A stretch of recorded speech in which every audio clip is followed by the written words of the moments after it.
Divya Himachal TV में आपका स्वागत है। आप देख रहे हैं आज दोपहर हिमाचल। आइए शुरुआत करते हैं दोपहर तक की कुछ चुनिंदा खबरों से। ऊना में हुआ बड़ा एक्सीडेंट, ट्रक अनियंत्रित होकर पलटा, 12 मजदूर जख्मी। किन्नौर जिला हुआ कोरोना मुक्त, डीसी किन्नौर का लोगों से कोविड नियमों का पालन करने का आग्रह। यहां आवारा मवेशियों से किसान और वाहन चालक हुए परेशान। परागपुर की चुधरेड़ पंचायत में किसानों ने मजबूरी में छोड़ी खेती, जानिए क्या है पूरा मामला।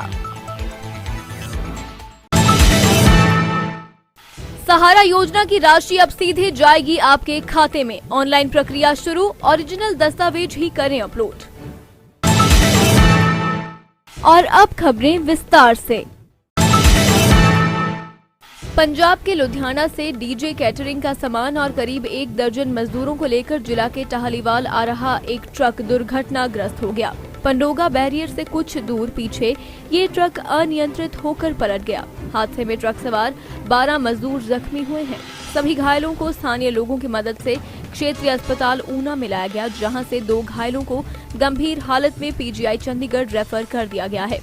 ट्रक के चालक ने पुलिस की आरंभिक जांच के दौरान हादसे का कारण ब्रेक फेल होना बताया है। हालांकि पुलिस द्वारा दुर्घटनाग्रस्त ट्रक का मैकेनिकल मुलाहिजा करवाने की बात भी कही गई है। एएसपी ऊना प्रवीण धीमान ने बताया कि सुबह हादसे की सूचना मिली थी, जिसके बाद पुलिस ने मौके पर पहुंचकर जांच शुरू कर दी है। ये जो टेम्पो था ये पंजाब से टालीवाल की ओर आ रहा था और इसमें केटरिंग का सामान तथा डीजे का सामान था। ये बनखंडी के पास पलट गया, जिस कारण 12 लोग घायल हुए हैं। उसमें से 2 लोग पीजीआई के लिए रेफर किए गए। किन्नौर जिला आज पूरी तरह कोरोना मुक्त होने में सफल हुआ। इसके लिए डीसी किन्नौर आबिद हुसैन सादिक ने स्वास्थ्य विभाग सहित सभी फ्रंटलाइन वर्कर्स और लोगों को बधाई दी। डीसी किन्नौर आबिद हुसैन सादिक ने जानकारी देते हुए कहा कि किन्नौर जिला में अब तक स्वास्थ्य विभाग द्वारा कोविड के कुल 93,465 कोविड टेस्ट लिए गए, जिसमें से 99,020 लोगों की रिपोर्ट नेगेटिव आई है और 4,445 लोगों की रिपोर्ट पॉजिटिव आई। डीसी किन्नौर ने जिला के लोगों से आग्रह किया है कि जिला के लोग कोविड के नियमों का सख्ती से पालन करें, ताकि जिला किन्नौर को कोविड मुक्त जिला लगातार बनाकर रखा जा सके और जिला में कोरोना संक्रमण को फैलने से भी रोका जा सके। किन्नौर जिला जो है कोरोना फ्री हो गया है। अभी हमारे पास कोई भी एक्टिव केस नहीं है जिले में, पर इसका मतलब ये नहीं है कि कोरोना खत्म हो गया है। कोरोना अभी भी, जैसा आप देख रहे हो कि बाकी राज्यों में जो है तेजी से बढ़ रहा है, फिर से बढ़ रहा है, और हमें अभी भी जो है मास्क लगा के चलना चाहिए और सोशल डिस्टेंसिंग का पालन करना चाहिए। बिल्कुल हमें ये नहीं समझना चाहिए कि भाई कोरोना वायरस ही खत्म हो गया। अभी हम, ये सच है कि एक्टिव केसेस हमारे 0 हो गए हैं, बट अभी भी खतरे से बाहर नहीं है हम। अभी भी बाकी राज्यों और बाकी देशों में जो है कोरोना का सिलसिला चला हुआ है, तो हमें सतर्क रहना चाहिए और अपनी जो सावधानी है वो बरतनी चाहिए। कभी आवारा मवेशियों से किसान परेशान तो कभी वाहन चालक परेशान। रात को खेतों में फसलें चट करते हैं तो दिन में सड़क पर वाहन चालकों को करते हैं परेशान। ये दृश्य है मेन रोड पालमपुर डाड लाहला चौक का, जहां आवारा मवेशियों के कारण वाहन चालकों को सड़क पर चलना खतरे से खाली नहीं है। खासकर 2 पहिया वाहन चालकों को काफी दिक्कतों का सामना करना पड़ता है। ज्ञात हो, आए दिन इन आवारा मवेशियों के कारण ज्यादातर सड़क हादसे होते हैं। ब्लॉक खंड परागपुर के अंतर्गत चुधरेड़ पंचायत में अब खेती योग्य भूमि नहीं बची है। यहाँ एक ईंट के भट्ठे की वजह से लगभग सैकड़ों कनाल भूमि बंजर हो गई है। यहाँ किसानों का आरोप है कि भट्ठा संचालक गरीब किसानों को लालच देकर उनसे उपजाऊ मिट्टी को औने पौने दामों पर खरीद रहे हैं, जहाँ से मिट्टी उखाड़ी जा रही है और उसके आसपास के खेतों से उपजाऊ भूमि बंजर हो रही है। सबसे बड़ा सवाल ये है कि देहरा मुख्यालय से सिर्फ 2 किलोमीटर दूर ही खनन का बड़ा खेल खेला जा रहा है। मामले का खुलासा तब हुआ जब गीता देवी ने लिखित शिकायत खनन विभाग को दी और मुख्यमंत्री हेल्पलाइन नंबर 1100 पर की। खनन विभाग से टीम ने शिकायत के आधार पर देहरा के सुनहेत के पास दौरा कर बयान भी कलमबद्ध किए हैं। गीता देवी के बेटे विक्रम सिंह ने कहा कि उनकी उपजाऊ भूमि को भट्ठा संचालक द्वारा बंजर बनाया जा रहा है। विक्रम सिंह ने कहा कि उनकी माता गीता देवी ने सबसे पहले ग्राम पंचायत चुधरेड़ में शिकायत की, लेकिन अभी तक कोई भी कार्रवाई अमल में नहीं लाई गई। उन्होंने बताया कि अब खनन विभाग से एक टीम शिकायत पर कार्रवाई करने आई है। खनन टीम में आए माइनिंग इंस्पेक्टर जोगिंदर सिंह व माइनिंग इंस्पेक्टर अश्विनी कुमार ने कहा कि उन्होंने साइट पर आकर निरीक्षण किया तो पाया कि भट्ठा संचालक द्वारा यहां 8 से 10 फुट गहरे खड्डे किए गए हैं, जो कि नियमों के विरुद्ध हैं। नियम अनुसार खनन विभाग की अनुमति लेकर ही 1 फुट तक खुदाई की जा सकती है। देवी जी मैं गाय तक कर दिता हम जो गोर नहीं जितने पे ही कने मेरी रेड़ दी चोट आई उन्होंने जो लिखिए दिन रेस्ट दसी सर बिच मेरा डेरा मकतारिस ने मुझे इतना परेशान किया जिससे उन्हें सारी बनने की सारी मिट्टी जी है कोई 10 फुट गहरी उखाड़ी ली तो उन्हें यार इतनी नहीं पुटनी ही उन्हें 1.5 फुट पुटनी ही 1.5 फुट पुटनी है। उन्हें मुझे इतना परेशान किया कि मुझे एक दिन अंदर आना पिया ताजे जो पंचायत के मैं एक एप्लीकेशन दी कि मुझे इंसाफ किया जाए। पहले जी नहीं बोले आप मैं दीवार लगा दूँगा, हूँ जी नहीं बोले कि मैं नहीं लाता दीवार।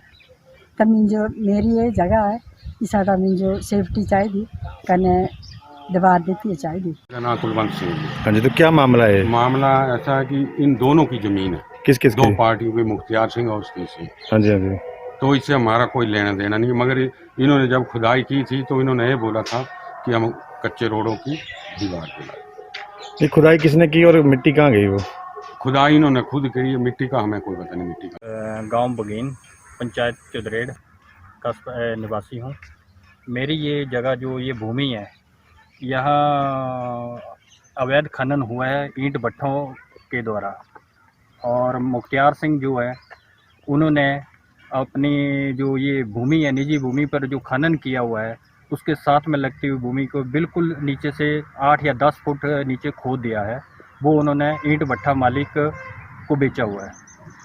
तो यहाँ हमारा बंटवारा फरवरी महीने में यहाँ पे हमारी भूमि का जो बंटवारा हुआ है उसके बाद मैंने यहाँ एंगल लगवाए, और जिससे कि मैं अपनी खेती का यहाँ उपजाऊ खेती का जो मैं बीज हल्दी बीज जो मैंने यहाँ बीजना था, जिससे कि यहाँ मेरा जो ट्रैक्टर जो है यहाँ पे इस भूमि के नीचे मतलब दब जाएगा या भूमि जो गिर जाएगी, इससे मेरे को बहुत भारी नुकसान हुआ है।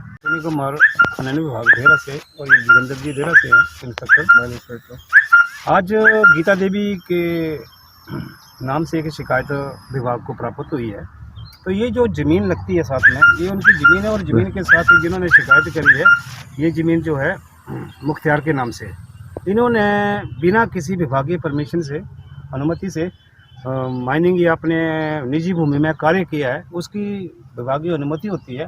तो हमने मौके पर देखा ये खनन के जो खनन कार्य किया है इसमें गड्ढे ज़्यादा हैं, 8 फुट 9 8.5 फुट जो है गहरे खड्डे किए हैं। तो हमने मौके पर देखा है, मौके पर हम कार्रवाई करेंगे। और कल आज तो मौके पर हम पंचायत प्रधान को फ़ोन पे बात करी, उन्होंने कहा कि हम कल आएंगे, कल मौके बुलाएंगे और कल मौके पर आकर अगर रेवेन्यू डिपार्टमेंट से भी मेजर करना पड़े तो हम करवाएंगे। प्रदेश सरकार की सहारा योजना का लाभ उठा रहे लाभार्थियों को अब सहारा योजना की राशि सीधे खाते में जाएगी। इसके लिए स्वास्थ्य विभाग की ओर से प्रक्रिया शुरू कर दी गई है।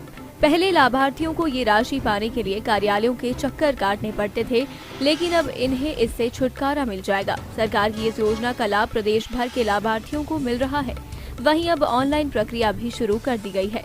सरकार की ओर से जब सहारा योजना शुरू की गई थी तो इसके लिए हर माह 2000 रुपए की राशि का प्रावधान किया गया था, लेकिन अब सरकार की ओर से 3000 की राशि का प्रावधान किया गया है। बता दें, इससे पहले योजना के तहत लाभार्थियों को पहले बीएमओ फिर सीएमओ के पास जाना पड़ता था। वहीं इसके बाद ट्रेजरी की भी प्रक्रिया अपनानी पड़ती थी, लेकिन अब लाभार्थी लोक मित्र केंद्र के माध्यम से अपने दस्तावेज अपलोड कर आवेदन कर सकते हैं। बताया जा रहा है कि स्वास्थ्य विभाग की ओर से प्रक्रिया शुरू की गई है। वहीं कई लाभार्थियों के आवेदन को स्वीकार भी कर लिया गया है, लेकिन कई लोग ऐसे हैं जो कि ओरिजिनल दस्तावेज अपलोड करने के बजाय फोटो स्टेट दस्तावेज अपलोड कर रहे हैं, जिसके चलते समस्या का सामना करना पड़ रहा है। लोग अपने ओरिजिनल दस्तावेज ही अपलोड करें ताकि कोई समस्या न झेलनी पड़े। सीएमओ बिलासपुर डॉक्टर प्रवीण कुमार चौधरी का कहना है कि सहारा योजना के लाभार्थियों को अब ऑनलाइन राशि मुहैया करवाई जाएगी, जो कि सीधे लाभार्थी के खाते में जाएगी। सर्वविदित है कि सहारा योजना जनता के फायदे के लिए की गई थी। जो असहारा लोग होते थे, जिनको सहारे की जरूरत होती थी, तो हिमाचल प्रदेश का एक सराहनीय प्रयास था।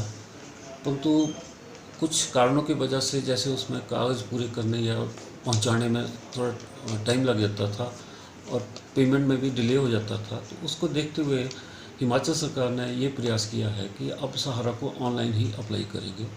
इसमें कोई भी व्यक्ति जो भी सहारा का एप्लीकेंट हो, वो नज़दीकी लोक मित्र केंद्र पर अपने असली दस्तावेज के साथ वो डॉक्यूमेंट अपलोड कर दें और वो एप्लीकेशन फिर बीएमओ के पास आ जाएगी। बीएमओ उनकी जांच परख करने के बाद डॉक्यूमेंट्स की, तो वो या तो उसे प्रार्थी को वापस भेज देगा। अगर कोई शंका होगी तो क्वेरी लगा के उसके माध्यम से व्यक्ति विशेष को पहुंच जाएगी सूचना कि उसको एप्लीकेशन में ये कमी है, वो पूरी करके दोबारा फिर बीएमओ को सबमिट कर देगा।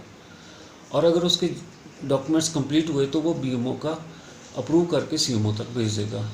फिर सीएमओ के लेवल पे ये देखा जाएगा कि अगर कोई उसमें फिर भी कोई फॉर्म में कोई त्रुटि रह गई है तो उसको पूरा करवाएंगे, नहीं तो उसको अप्रूव करके स्टेट को भेज देंगे। और जिन फॉर्म को स्टेट तक पहुंच जाएंगे तो उन व्यक्तियों को उनके खाते में स्टेट के माध्यम से ही पैसे उनके खाते में पहुंच जाएंगे।